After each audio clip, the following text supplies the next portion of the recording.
even if you have a brand new house, you have brand new furnace, brand new water heater, I don't care.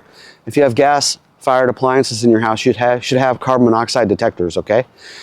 And I want to talk about the type that we like. We don't really like the kind that are just like a disc that look like a smoke detector.